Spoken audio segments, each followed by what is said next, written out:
Assalamu alaikum everyone. How are you all? I do hope you all are very well and fine. Today I am just going to teach you has to and have to spoken structure. This is a model verb basically, or it is used in force, compulsion and responsibility. Let me give you some examples. अगर तो आपको कोई काम करना है, अब उसकी तीन सिचुएशन मैं क्रिएट करती हूँ। जैसे कि बच्चों को स्कूल जाना किसी को बहुत शौक होता है, किसी को बिल्कुल शौक नहीं होता, और कोई जो है ना मजबूरी समझ के जाता है, कोई रिस्पॉन्सिबिलिटी समझ के जाता है और कोई खुशी खुशी जाता है।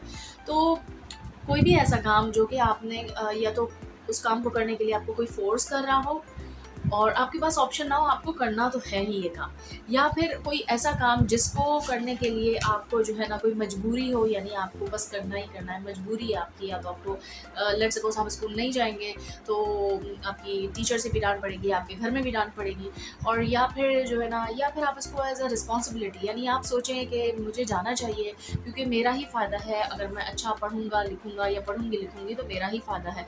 तो अगर तो आप कोई भी ऐसा काम जैसे आप मजबूरी से करें, या खुशी-खुशी करें, या रिस्पॉन्सिबिलिटी समझ के करें, या क्या कहते हैं, कोई फ़ोर्स आपको कर रहा हो लेकिन आपको वो काम करना है, you don't have any other option, at that time we can use has to and have to structure. Let's suppose I have to go to school, I have to cook food. Let's suppose कि आपको खाना पकाने का शौक नहीं है, आपको खाना पकाना पसंद नहीं है। अब जो है आपको पसंद हो ना हो, but it is your responsibility. आया कि आप इसको रिस्पॉन्सिबिलिटी समझ के परफॉर्म करें, या फिर आप इसे मजबूरी समझ के करें, या फिर जो है आप इसको जो है ज़िम्मेदारी समझ के करें, या आपको कोई फोर्स करे कि आपको करना ही करना है। तो आपके पास अदर ऑप्शन नहीं है कि आपको बस खाना पकाना है, अब आपकी मर्ज़ी, आप उसे कुछ भी करते करें।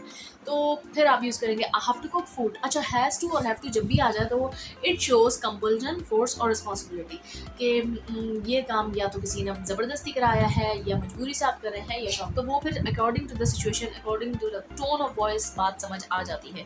तो अब has to have to structure जो है वो बहुत आसान है, बहुत इंटरेस्टिंग भी है। तो मैं आप लोगों को टास्क दे रही हूँ कि कम से कम आपने 3-3 एग्जाम्पल्स कमेंट में लिखनी है हैज़ टू हैव टू की। और as you all know, grammar का रूल है कि जब ही शी इट आता है तो हम हैज़ लगाते हैं, यानी कि एस ई एस का इजाफा हो जाता है वर्ब की फॉर्म के साथ, तो इसलिए हम उनके लिए जो थर्ड पर्सन सिंगुलर यानी कि ही शी इट है उसके लिए आप हैज़ टू लगाएंगे। जैसे कि he has to play cricket.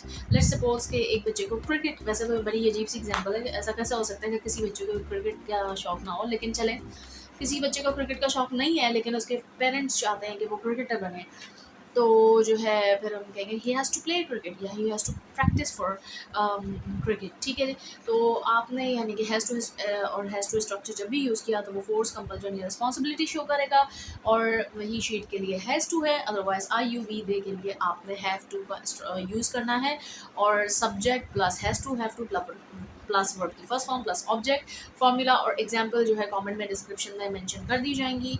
Examples बनाइए, टास्क फॉलो करें जो मैं दे रही हूँ, तो इंशाल्लाह ताला आप लोगों को, जैसे कि मैंने प्रॉमिस किया है कि मैं अपने कीमती वक्त से वक्त निकाल के आप लोगों को आसान अंदाज में इंग्लिश सिखाऊंगी।